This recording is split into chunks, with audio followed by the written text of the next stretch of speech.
أبي القاسم المصطفى محمد اللهم صل على محمد وآل محمد وعجل فرجه وعلى أهل بيته الطيبين الطاهرين المعصومين المنتجبين لا سيما بقية الله في الأرضين روحي وأرواحنا له الفداء ولعنة الله على أعدائهم أجمعين من الآن إلى قيام يوم الدين.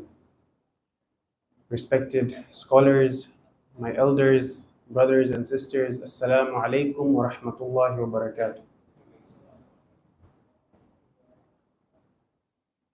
In this journey of ours on the way to the day of Ashura, we began this discussion about what are the lessons that we can take from Kabalah, from Ashur, in our preparation for Dhuhr.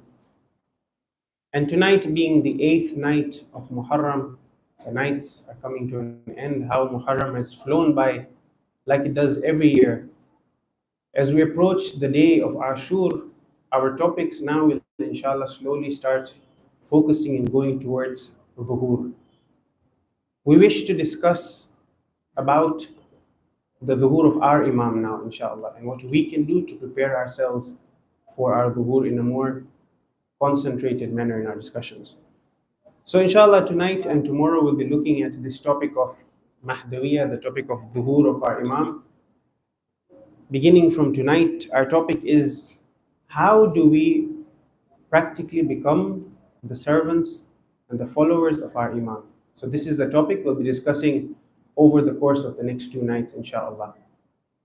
But for tonight, as an introduction, we want to look at this topic in 3 places, in 3 manners. The first point of discussion is, what is the importance of this relationship of ours with our Imam?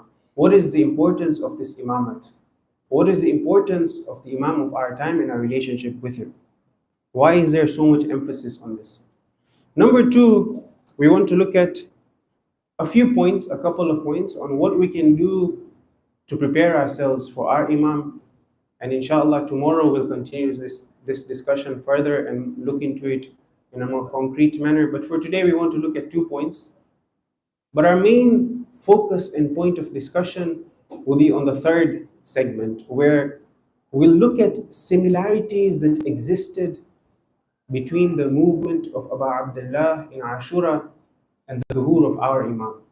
This is an interesting discussion, inshallah, we look to explore. So to begin with, the first point that we want to look at is this idea of imamat, this idea of my relationship with my Imam. Why is it so important? You see, imamat, as we know, is one of the fundamental parts and tenets of our religion.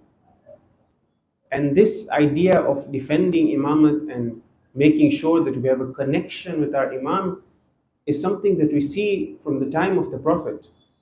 If you look after the Prophet's Shahada, when Amirul Mu'mineen was there, Hazrat Zahra gave everything that she had to defend her Imam, teaching us this relationship that we have with our Imam comes from the Ahlul Bayt. This connection that we're supposed to have with the Imam comes from the Ahlul Bayt. You move on, you look at, for instance, Maytham Ammar, a person who gave his tongue and was killed because of the love that he had of Amirul Mu'mineen, because he couldn't stop singing the praises of Amirul Mu'mineen. Gave his life, everything that he had. Again, showing us this significance and importance of having this relationship with our Imam. We see this throughout all of our Imams and their times. We take lessons from the companions, from the Ahlul Bayt, of how they gave importance and significance to this Imamat. Even today, in our contemporary age, we look at the ulama and how much effort they put into defending this Imamat that we have taken for granted at times. For example, Allama Amini has written volumes on the famous book on Ghadir, where he defends the wilayat of Amirul Mu'mineen.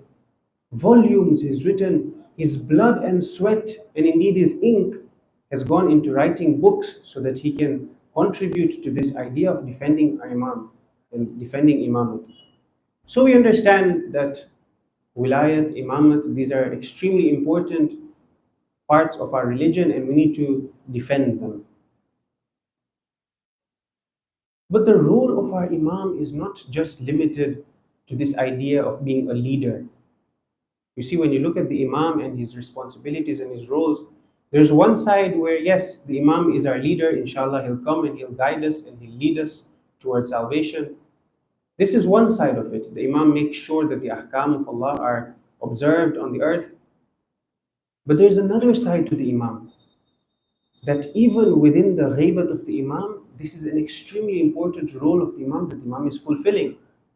Day in, day out, just the wujud, the existence of the imam on this earth is what is making this world continue in the way that it is.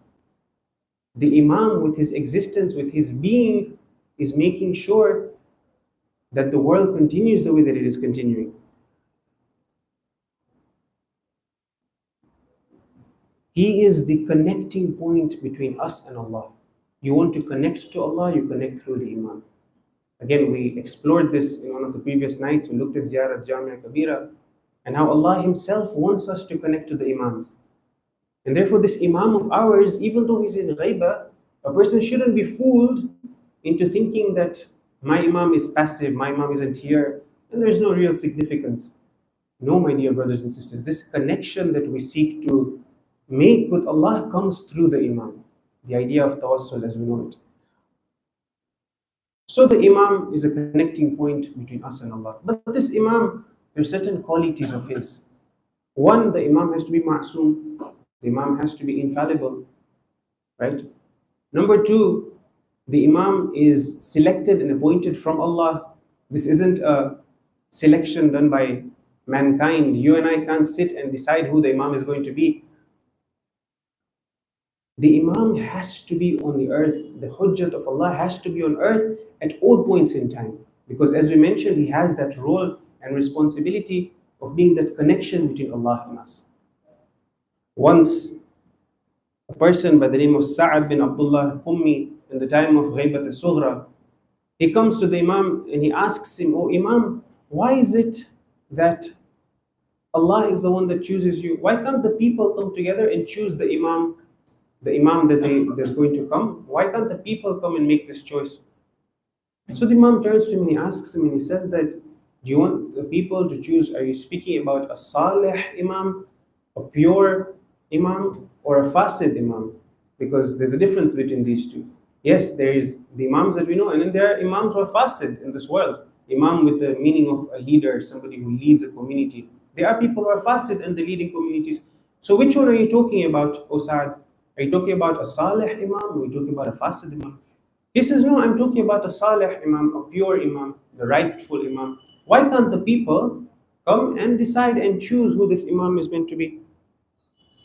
So the imam tells him that, can you really tell who is salih and who is fasid in their intentions? Can you look at the soul of a person and tell that this person's intentions are pure, this person's intentions are impure? The Sa'ad says, "Of course not, I can't tell that." So he says, and this is why Allah is the one who chooses. The imam is the one who's supposed to be ma'soom. The imam is the one who's supposed to be chosen by Allah.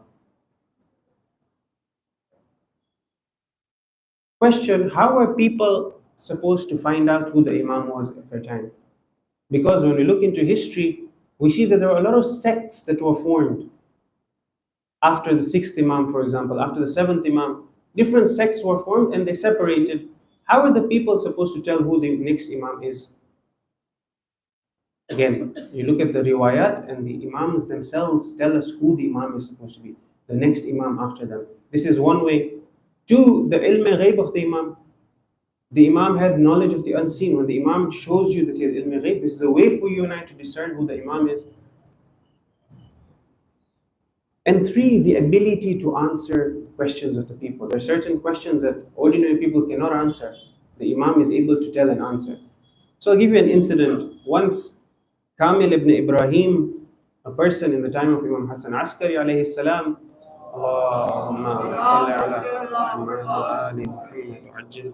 this person was from the Mufawwidha. The Mufawwidha were a sect, a group of people who used to do ghulu. They used to believe that the imams are independent. The imams have their own power and their own right. And yes, while Allah exists, the Imams are powers independent from Allah. In other words, they do what they want and they don't need to report to Allah. They're independent completely from Allah.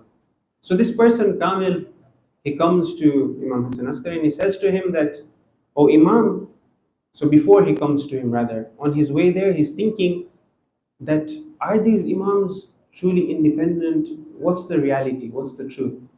So as he comes and he approaches the Imam's house, he comes inside and while he's sitting, a curtain is lifted and he sees a young boy standing over there. Imam tells him that this is the wali of Allah. This is the wali of Allah.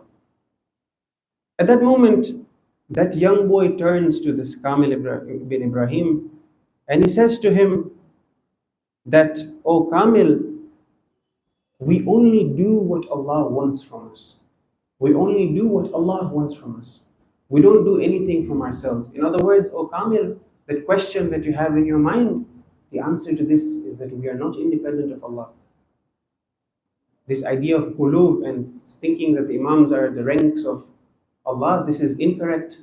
"Oh Kamil, we only do what Allah wants from us." So Kamil is surprised that how did this young boy know what was going through my heart? Imam Hassan Askari comes and he looks at him and he says that, "Did you get your answer? Did you get the question that you're asking? Did you get the answer to your question?" He says that, "Yes, O Imam, I've got the answer to my question." Showing and highlighting that these Imams that we have knowledge of the unseen. They're able to answer questions that people aren't able to answer. These are some of the qualities of the Imams. Our next part of our discussion, inshallah, we want to look at one or two points of how you and I can actively prepare ourselves for Imam. What can we do in this path and this struggle for intidar al-faraj, this awaiting the dhuhr of Imam? What can we do? We'll continue this discussion tomorrow, but just 2 points for today, inshallah. Number one, you and I need to make sure that we purify ourselves. You see, when the Imam comes, then there's no time left now then to say that my hisab kitab, my haram dealings, my relationships with people, all those things I start sorting out now. It's too late by then. This isn't to create a sense of fear in our hearts. Of course not. We know when the Imam comes and the world will be filled with justice, and we look forward to that day and we pray to Allah, inshallah, to hasten the appearance of our Imam. But the point is this, that before the Imam comes, you and I need to purify ourselves. And these majalis that we come to are a stepping stone for just that, for us to be able to purify ourselves, to look at our actions and see where is there something that I can improve in. What can I do to make sure that I ready myself for my Imam? For this, we need to be mindful of our actions. We spoke about this a few nights ago, that it shouldn't be the case that I'm just living life for the sake of it. No, a mu'min is a person who is careful of his actions. He's careful of his words. He's careful of how he treats the people around him. He's careful of the wajib of Allah and the haram that Allah doesn't want a person to do. So number one is for us to make sure that we work on ourselves and we purify ourselves. The hadith tells us, the sixth Imam tells us, Kunu lana, O Shia, Kunu lana zaynan, wa la takunu lana shaynan. O Shia, O our followers, O people like you and I who claim to be the followers of the Imam, be for us a source of pride and do not be a source of humiliation, a source of disgrace, such that when a person sees you and I on the street doing something that is not befitting, not suitable of a follower and a companion of the Imam, what kind of message is this sending? The Imam is telling us, be a source of pride for us. Do not be a source of humiliation. When people look at the Shia, they should see excellent qualities. These are the things that make the Imams, our Imam, proud, inshallah. I, for example, whose namaz has a problem, who doesn't pray on time. I, for example, who doesn't pray namaz at all, who doesn't give importance to namaz. Am I a person who is purifying himself for the Imam? Am I readying myself for my Imam? Is this what the Imam wants from me? When I look at Kabalah and I see the mission statement, the purpose of Imam's movement is to bring Amr bil Ma'ruf and Nahi anil Munkar amongst the people. Am I a person who does amr bil ma'ruf and nahi anil munkar? These are questions that you and I need to be asking ourselves. So the Imam tells us, be a source of pride and do not be a source of humiliation for us, the Ahlul Bayt.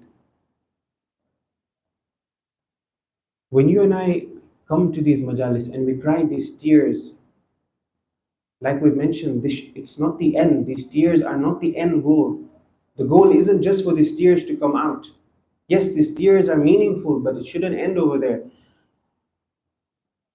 It's a mistake for us to come in these 10 days and just think that because we've cried for Abu Abdullah, that's it, we can go back to our lives. Not realizing that yes, we're crying for the Imam who was slaughtered in the worst of ways because he was the most perfect manifestation of Allah. And it hurts us that such an amazing person, the most perfect of people, was killed in that manner. We cry for this, but we don't realize that we also have an Imam. You and I have an Imam who is hayy, who is alive, who is amongst us, who is within us. Our sins are what are the veil and the curtain, but the Imam is within us. So we need to make sure that these tears are not the end goal. They're a stepping stone for us to be able to improve ourselves and purify ourselves for our Imam. You and I need to make sure that we are a habib for our Imam. You know, when you look into Kufa, when the Imam reaches Kabalah, he writes a letter to Habib, as you mentioned. Amongst the people of Kufa, there were a lot of other people who were on the apparent level decent people, good people like us. For example, Sulaiman Surat Khuzai, the famous person who then wrote about the movement of the Tawabin after Karbala. These people were there as well. But who responded to the call of Abu Abdullah? Habib. Habib gets up and goes to the aid of his Imam. The people around him do not. When the Imam comes, you and I need to make sure that we're a Habib for him. We aren't a Sulaiman for him. Sulaiman Surat Khuzai, as we mentioned. We don't turn our backs on our Imam. We stand up to the call of our Imam. But this can only happen, my dear brothers and sisters, if we're ready for our Imam, if we've prepared ourselves. What an honor it is when the Imam sends a letter to you that come to my aid. As we get closer to the dhuhur, the hadith tell us that you will see that haqq and batil will get mixed. It'll be difficult for you to be able to tell where the truth lies, where haqq is and where batil is. Haqq and batil will get mixed up together. And in this moment is when the hadith tell us, you will see the people being filtered. Those who are with us will shine, and those who are against us, you will see them falter and fall. And we see this today as well. And this shouldn't be something that is, again, a point for us to be scared about. In fact, this is a good thing. Haqq and batil, the lines of haqq and batil are drawn. Yes, the lines are blurry right now, but slowly with time, we start to see where the reality lies. When you look around in the world today, for example, and it's very clear that those countries that call themselves as Muslim countries are not defending the oppressed Muslims around the world. Not only are they not oppressing, sometimes they're aiding and abetting the oppression that's happening. So there's this awakening that's happening around the world. But of course, on the other hand, Shaitan isn't asleep. Shaitan is around to make sure that you and I fall into those things that he wants us to fall into, and stay away from those things that our Imam wants from us. So number one, the first point that we need to do is to make sure that we're working on ourselves actively with a plan to purify ourselves. And actively means that I have an attention to it. Like we mentioned, the Imam tells us that laysa minna, he is not from among us, man lam yuhasab nafsahu, a person who doesn't self-account. So we need to have this process of self-accounting every night before we sleep. 5 minutes, 10 minutes, what did I do in the day? What could I have improved? Did I hurt this person? Did I step on the haq of this person? These are things that we need to be doing. Number two, you and I need to make sure that we're light in this world. What do I mean? Not light as in nur. Light as in something that's not heavy. We mentioned this. We need to live in this world with a sense of lightness amongst us. If you look at Sa'sa bin Sohan, one of the great companions of Amirul Mu'mineen, this companion was somebody who was with Imam throughout all of the battles. Sa'sa is there in the battles and is helping Amirul Mu'mineen. A moment comes when one day Sa'sa is sick and the Imam comes to visit him. And he says something to Sa'sa which is a lesson for you and I to look at. He says, O Sa'sa, wa anta yarhamakallah, may Allah have mercy on you. فَلَقَدْ كُنْتَ خَفِيفَ الْمَؤُونَ. O Sa'sa, you were a person who was light. You were a person who didn't cause havoc amongst the people where you went around and trying to, get this done and that done and chaos. You were a person who was light. خَفِيفُ الْمَؤُونَ. When people looked at you, you didn't make life difficult to them. You were light in this world. كَثِيرُ الْمَعُونَ. On the other hand, in terms of how you used to help people, you were كَثِيرُ الْمَعُونَ. You used to help people a lot. So qalilul ma'una with a hamza, ma'una means how we are with the people in terms of the difficulty that we give to people. Imam is telling that you are light, but kathirul ma'una, aun means help. Aun means help. So Imam is telling him that with helping people and amongst the people, you used to do a lot of this. You and I need to be like this as well. In this dunya, we live a life where we're light. We don't burden people with our problems and burdens. Instead, we need to try and make sure that we're helpful to the people around us. So these are 2 points that we mentioned, what we can do in order to make sure that we prepare ourselves for Imam. Number 1, we need to be careful of our actions. We need to make sure that we purify ourselves such that when the Imam comes, we're ready for him. And we mentioned how we can do that by muhasibah, by self-accounting. And the second thing is, we need to be like Sa'sa, somebody who's light in this world.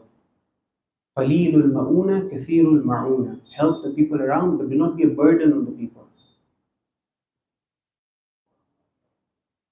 The third part of our discussion, inshallah, which we hope to focus on more today, is this very interesting discussion that when you look at the movement of Abu Abdullah, you see that there are certain similarities between what happened in Kabalah and what is happening right now in the time of Dhuhr, inshallah.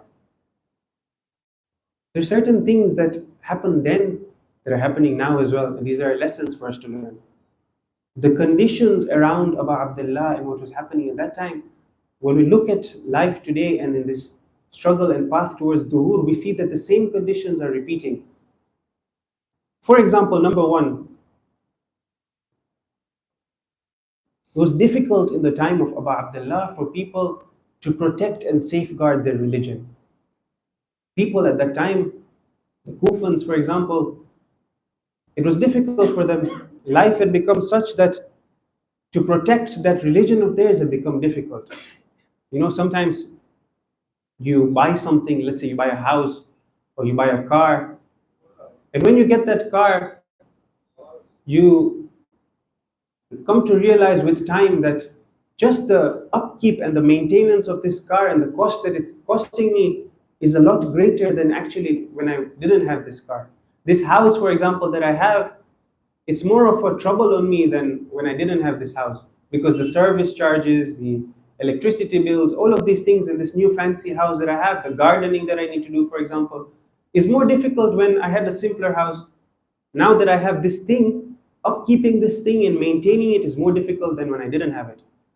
Similarly, you see that in Kabalah as well, during that time, the time of Abu Abdullah, the people, for them, it had become a state where to safeguard the religion was more difficult.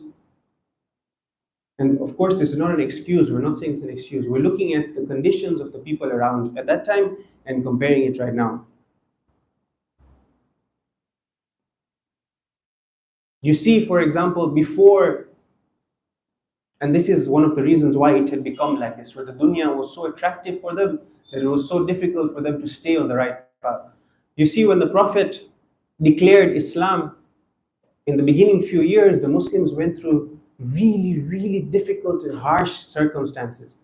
You all know the story of the Shaykh of Abi Talib, where the Muslims used to gather and use that as a safe haven. But they were in such difficult circumstances that at times 3 people would be sharing one date. One date, one khajur, 3 people would come around and share that. because they didn't have money. They were under severe economic sanctions by the Quraysh.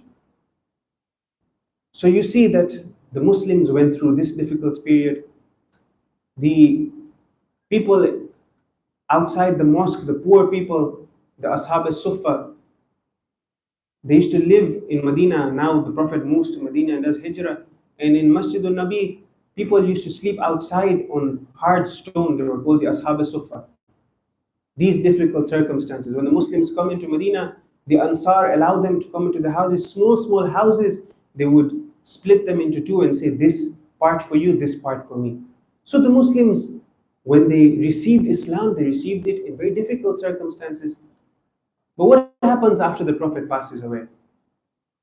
Slowly you start seeing that Islam is now growing, Islam is on the rise, the different Khalifas come, and Islam is now expanding all around the world. And slowly, slowly, more and more money is starting to come in, war booty is coming, Islam is conquering this land and that land, and now people are starting to rise in their economic status. People are starting to live more comfortably.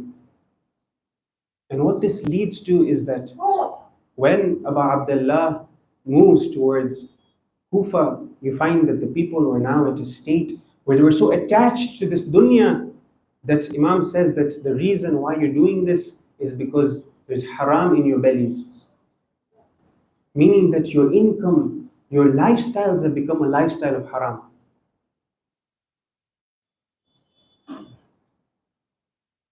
Imam says, for example, he says, An-nas abidud dunya. People are slaves and servants of this dunya. وَالدِّينُ لَعِقٌ عَلَى أَلْسِنَتِهِمْ. Deen, this religion, is just something that rolls off their tongues. It's on their tongues. It's not something that they abide by in their lives. يَحُوطُونَهُ مَا دَرَّتْ مَعَايِشُهُمْ.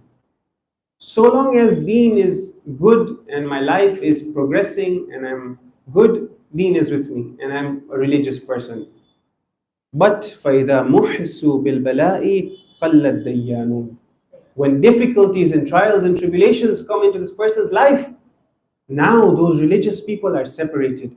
Now you see who the real religious ones and who the ones who are just for the sake of it Muslims, who these people are. There's a distinguishing point at this point. When the difficulties and challenges come, these people separate themselves. And who remains? قَلَّ الدَّيَّانُونَ. The religious ones, the people who are deendar, are very few at the end. This is Abu Abdullah saying in his time, not talking about the end times, he's talking about in his time, that this is the situation amongst the people. Slowly the dunya has attached itself to them so much that they're ready to kill the grandson of the Holy Prophet. You and I also need to compare ourselves and look, am I like this? Do I only defend the deen and the religion when it's to my benefit? When it's easy, when I'm in my comfort zone, when there's no problems, then I will come and I'll do matam and I will cry. But when I'm outside, when I'm in my workplace, when I'm in a place where now I need to do something that Allah wants me to do, I start to feel ashamed. People are going to be looking at me. How do I do this? Everyone around me is doing this haram thing. How do I protect myself now? We need to see that are we amongst these people as well, like the Kufans who abandoned Abu Abdullah because of their love for the dunya. Imam Sadiq alayhi salam,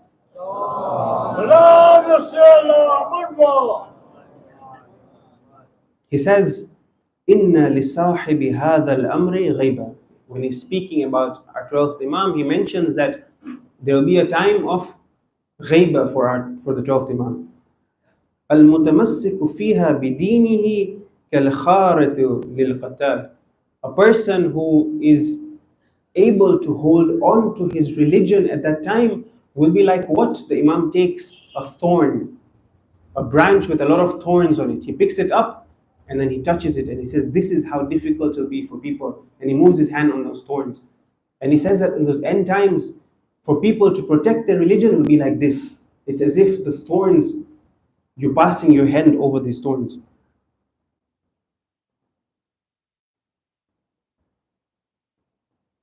So he says that the conditions at that time will be like this.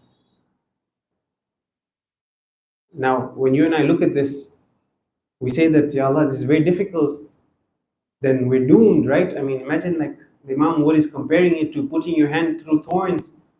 It's finished. There's no hope left for us. No, my dear brothers and sisters, we mentioned this a few nights ago as well, that it's easy.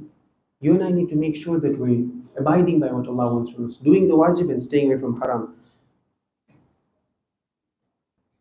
Yes, sometimes it gets difficult when I need to give something in the way of Allah, when I need to give khums, all that money that I've earned for myself, the whole year I've worked and worked and worked, those late nights. But now Allah wants something from you. Allah wants you to give those khums. In that situation, what do?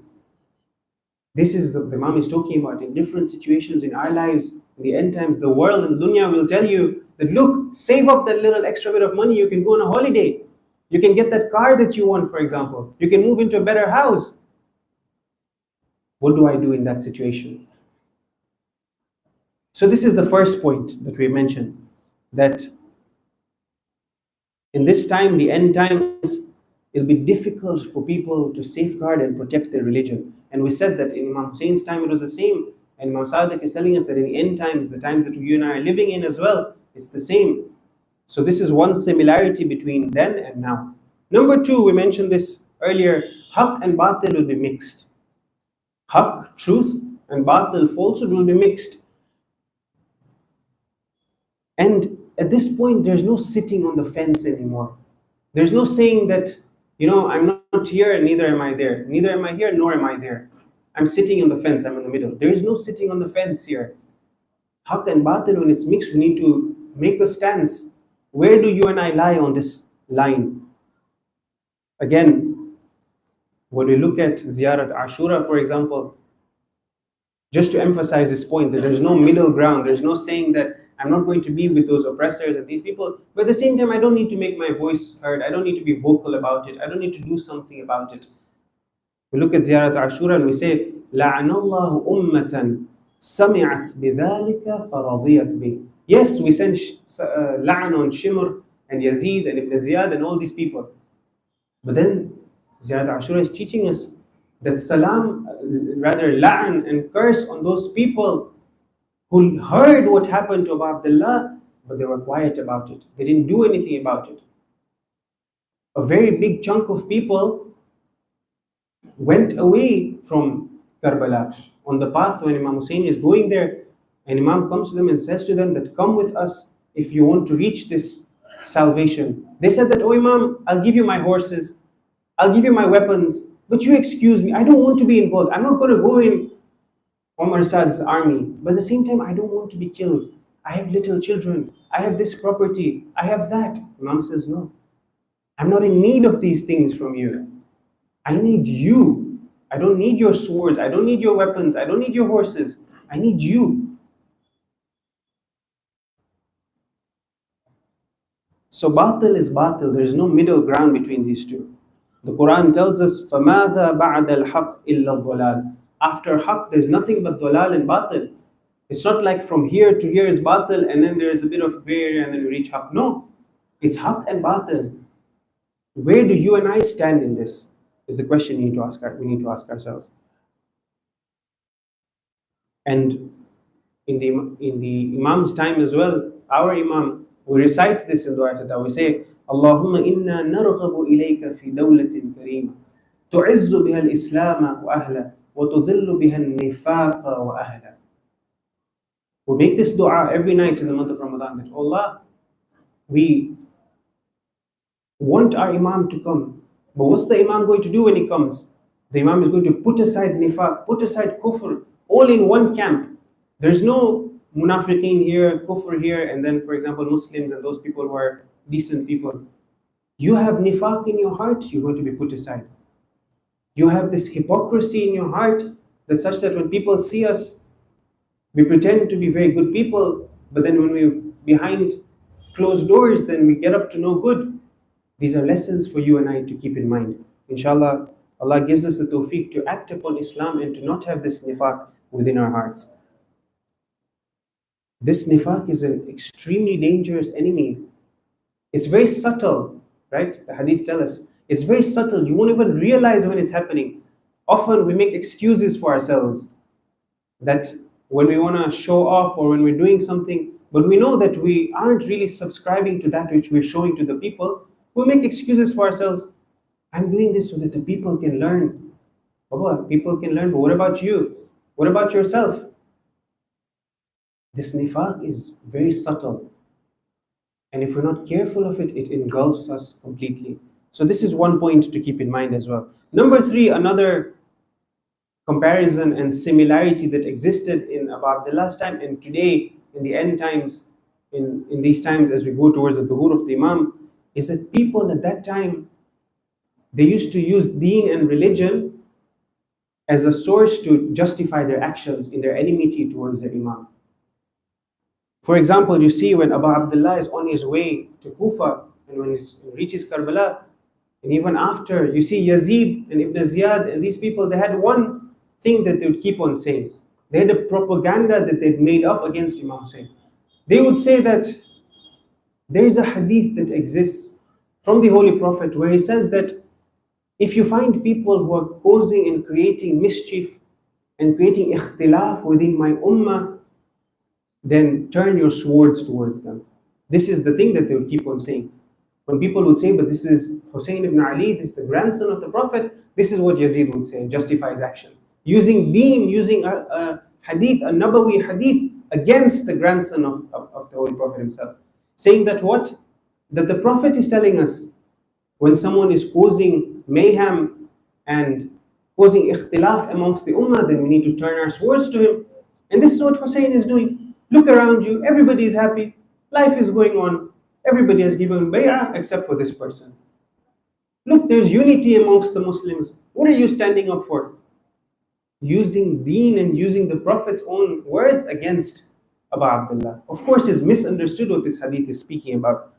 But the point is that today as well, when you look at the situation around us, when you compare, you see that the people as well, when the Imam will come, the hadith tell us that when the Imam will come, people will do the same. Look at this hadith, it's an extremely interesting one. The hadith says, Inna qa'imana idha qama, when our qa'im, when our Imam, when the 12th one will come and rise, istaqbala min jahlin nas ashadda mimma istaqbalahu Rasulullah. He will be faced with a certain type of jahalat and ignorance that will be even more severe than the ignorance that the Holy Prophet faced. This is surprising. We all say that the Prophet came in the time, the Dawran of Jahiliyyah, the era of ignorance, where people used to bury their daughters alive, where people used to worship idols, where people used to do all sorts of crazy things, go around the Kaaba without clothes. The time of Jahiliyyah, and the Prophet was able to change the Ummah. The Imam is saying that when the Qa'im will come, then he will be faced with a certain jahalat, a certain ignorance. It will be worse and more severe than the ignorance the Prophet faced. The people like you and I, they're surprised at this point. So they ask, the Rawi asks Imam, he says, قُلْتُ وَكَيْفَ ذَاكَ? How is that possible? We know how the people at the time of the Prophet were, how ignorant they were. He says, قَالَ إِنَّ رَسُولَ اللَّهِ صَلَّى اللَّهُ عَلَيْهِ وَآلِهِ اللهم صل على محمد وآل محمد وعجل فرج. أتى الناس, he came to the people, وهم يعبدون الحجارة والصخور والعيدان والخشب المنحوتة. When the Prophet came, the people were worshipping idols. They were worshipping, for example, wood and all these kind of weird things. وَإِنَّ قَائِمَنَا إِذَا قَامَ أَتَى النَّاسِ وَكُلُّهُمْ يَتَأَوَّلُ عَلَيْهِ كِتَابَ اللَّهِ يَحْتَجُّ عَلَيْهِ بِهِ. When the 12th Imam will come, the people will rise against him with what? Not with these different things that we've spoken about, the idols and these weird things. The people will stand up against the Imam with the book of Allah. They'll come to the Imam and say to him that the Quran, you're against the Quran. This tafsir of this ayah is against what you're saying. People will be learned. People will be using the Quran itself to stand up against the Imam. My dear, have you forgotten the fact that this is the Quran and Natiq? This is the walking and talking Quran. Who are you standing against? The Imam is telling us when our Imam will come, this will be the case. This will be the situation where people will be using the Quran against the Imam himself. The same thing we see that Yazid did, using the religion against the Imam to justify his actions.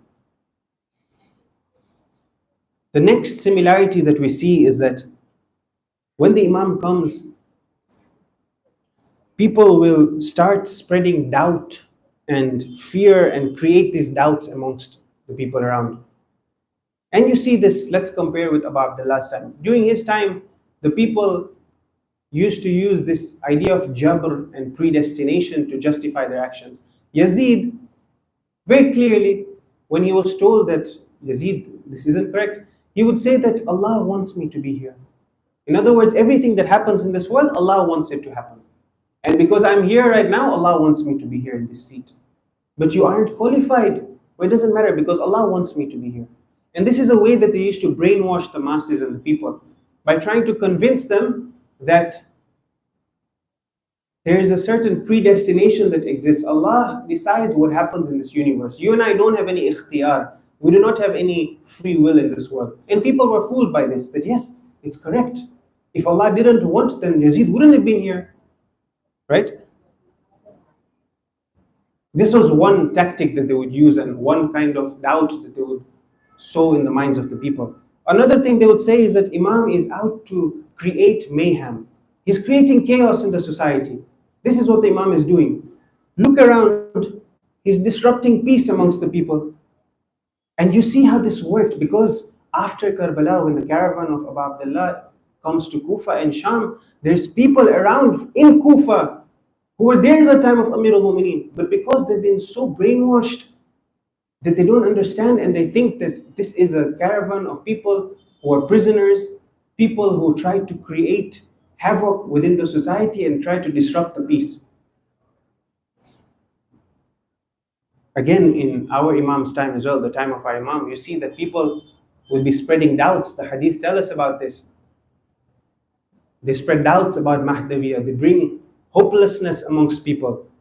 You see that there are people who now today claim that they're the Mahdi, false claimers of Imam. This has been there from the times of our Imams. After Imam Kadhim, after Imam Rida, people would come out and say that we are the Imam, we are the Mahdi. False claimers of being the Imam. But we see this today. It's interesting. A person was saying that in one of these Muslim countries, in the prison, there's a special place for these people who do idda'a and claim that they're the Imam. There's a special segment just for these people. There's 200, 300 people within that place, and each of them is claiming that they're the Imam.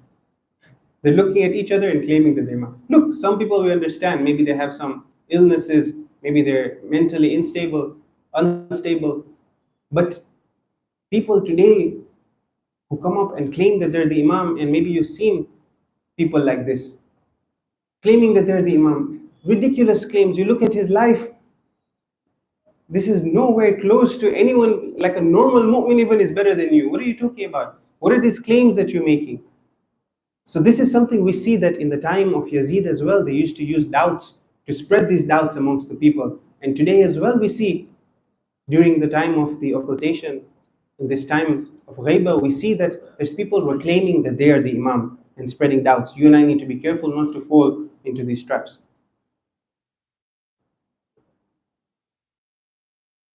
But one last point that you and I need to be very careful about, and it's an extremely important thing, is that we need to be how the Imam wants us to be. We need to be how the Imam wants us to be, not how we want to be. All the shuhada in Kabalah, they came into the forefront and they fought bravely and they showed themselves with their bravery and their strength, and they died defending Abu Abdullah. Yet, the one person who was more suitable than all of them in terms of his strength, in terms of his fighting, when he comes to Abu Abdullah and he asks for permission, Imam tells him that, no, my dear brother, I need you somewhere else. The one person who was waiting for this moment all his life, who's trained and is brave and is strong, but the Imam wants something else from him. The Imam needs him somewhere else. Straight away, he says, sure, my Imam, You want me to do that? You want me to go there? I will do that. This is what the Imam, this is what leads to then the Imam saying that, my dear brother, after you, my back is broken. I have no support. This is what leads to the Imam saying this. Now imagine you and I pass away from this world. Do you think that the Imam would speak like this about us? That the Imam would say that today I've lost a support? This is a question we need to ask ourselves. That is my relationship with my Imam the way that these role models who I claim that I want to be like, is my relationship with my Imam like them? But tonight, my dear brothers and sisters, the 8th night of Muharram, a night we dedicate to an extremely special companion of the Imam and brother of the Imam. Let us send our salams to Abu Abdullah.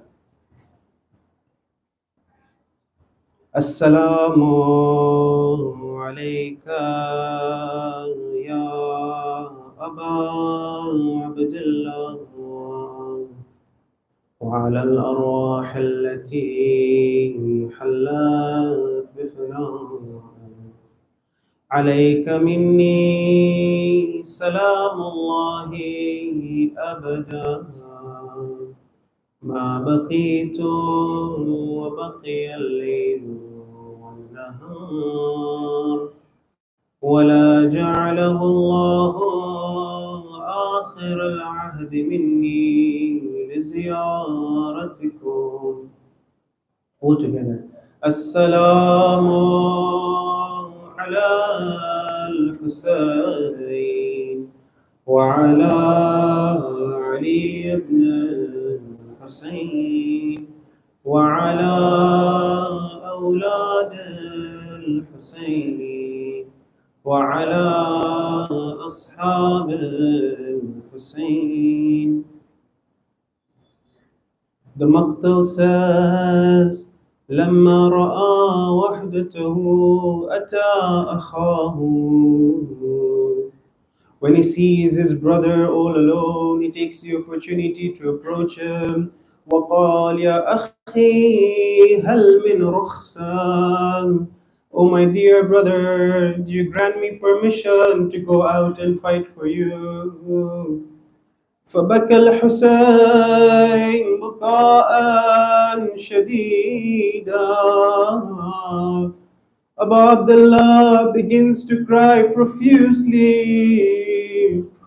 ثم قال, he says to Abu al-Fadl al-Abbas, يا أخي أنت صاحب لوائي. Oh my dear brother, you are my alamdar. وإذا مضيت تفرق عسكري.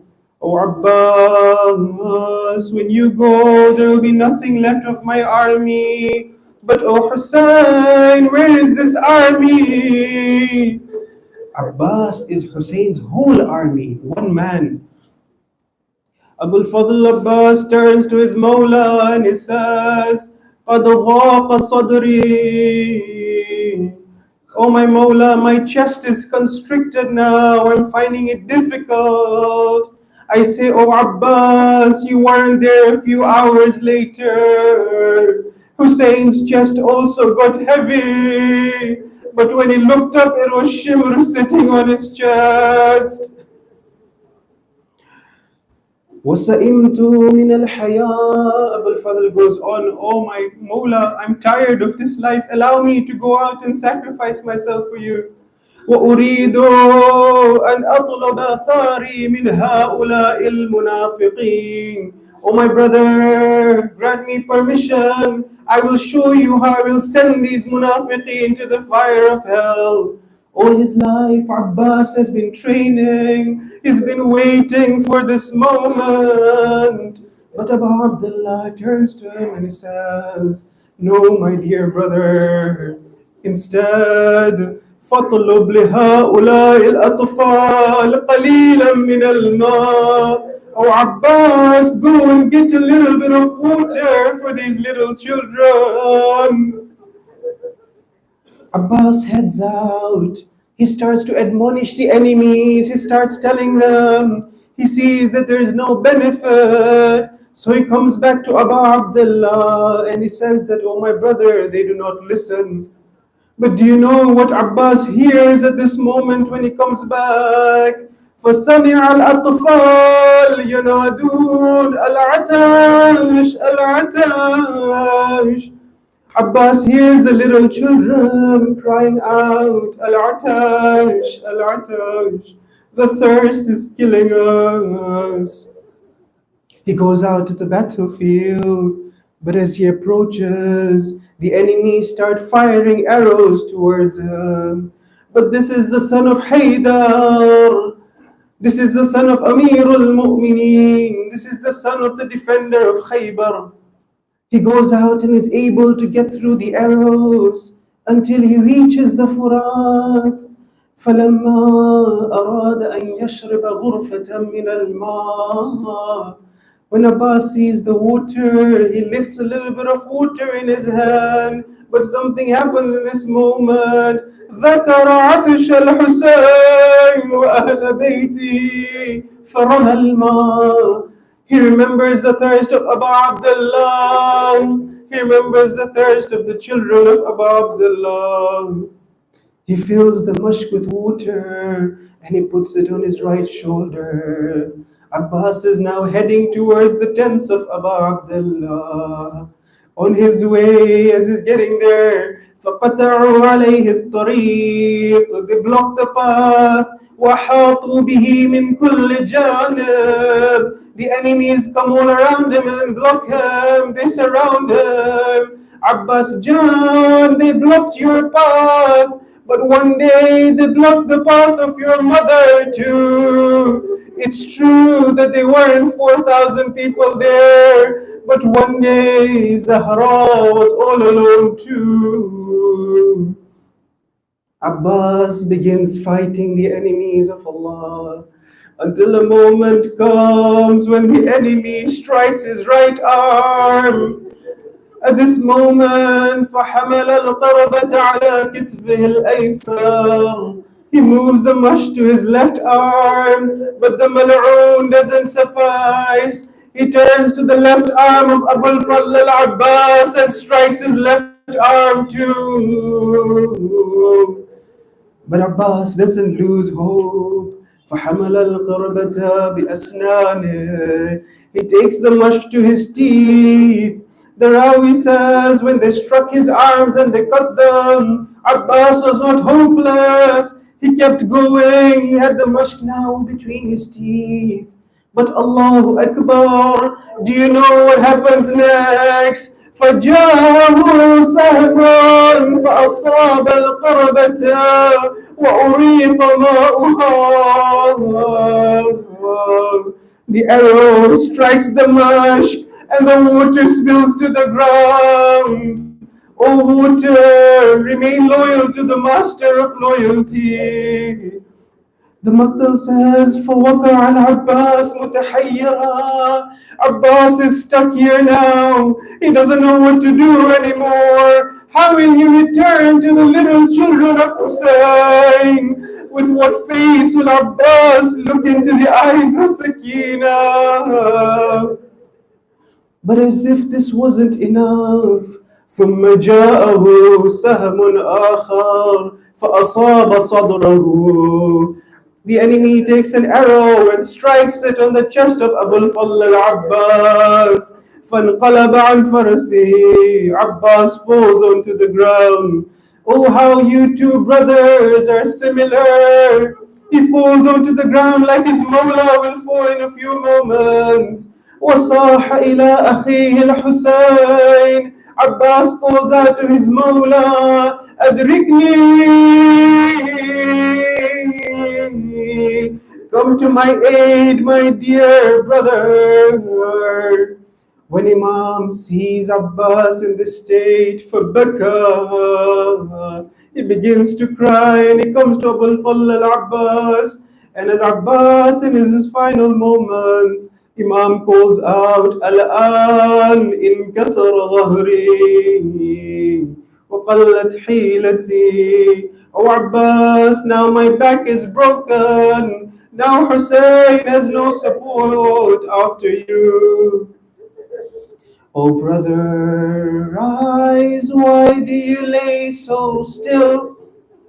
You promised you'd stand by me and you will, but you have no hands for me to lift you high.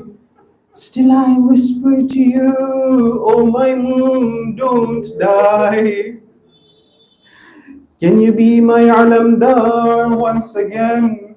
The flag waits like my heart in pain.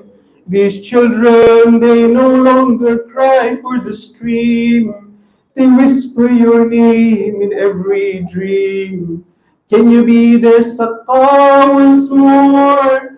Though your arms lie torn, your soul can pour courage and peace into their veins. Even a saqa with no hands still reigns.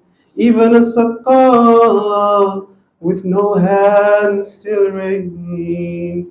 Sallallahu alayka ya Aba Abdullah. Sallallahu alayka ya Madlum. ألا لعنة الله على القوم الظالمين وسيعلم الذين ظلموا أي منقلب ينقلبون إنا لله وإنا إليه راجعون.